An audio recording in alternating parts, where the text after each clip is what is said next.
Pada yang baru tengok video aku, jangan lupa untuk tekan butang subscribe kat bawah. And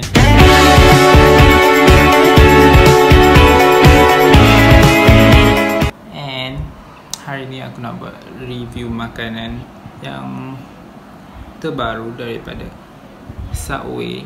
Let's go.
Ini burger beef rendang.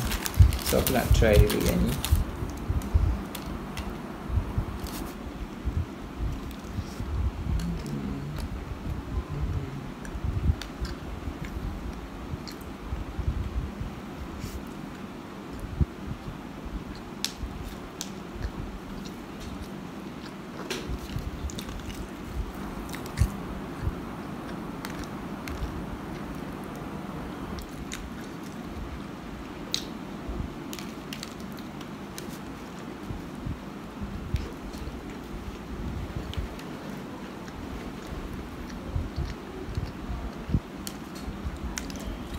Daging dia memang banyak.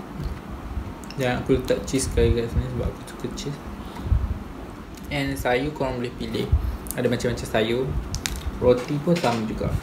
So it's up to you untuk nak pilih apa yang korang nak. So untuk aku pilih sos chili, mayonnaise, honey mustard.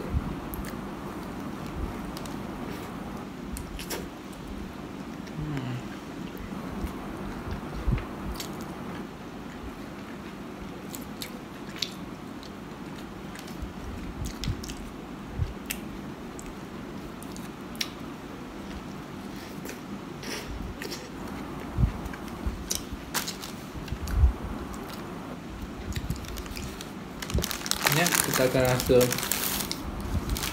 chicken rendang. This chicken rendang. Sama juga aku buah sayur, tomato and lettuce.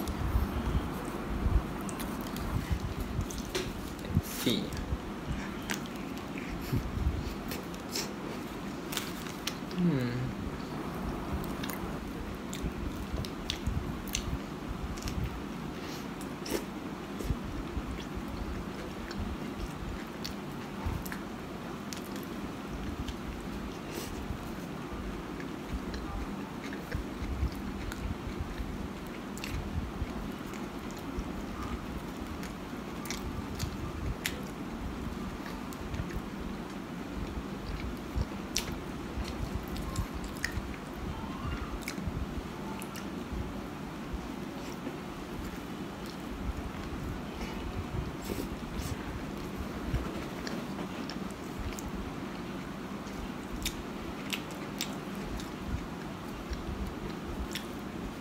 Nama chicken rendang, tapi aku tak tahu kat mana rasa rendang dia sebab dia tak rasa macam rendang langsung.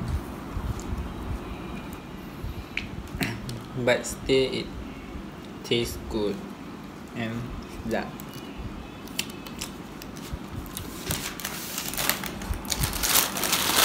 So I'm gonna give, aku akan bagi 4/5 untuk chicken rendang ni.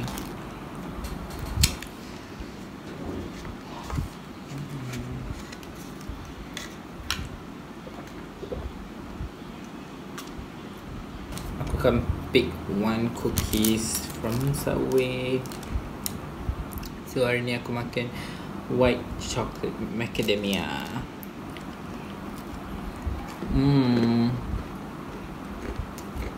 The taste is like popcorn and it is really good. I love it so much. Jangan lupa like, subscribe and comment this video and give your opinion. What should I review next? See you guys. Baby shampoo, come and save me. I've been missing lately.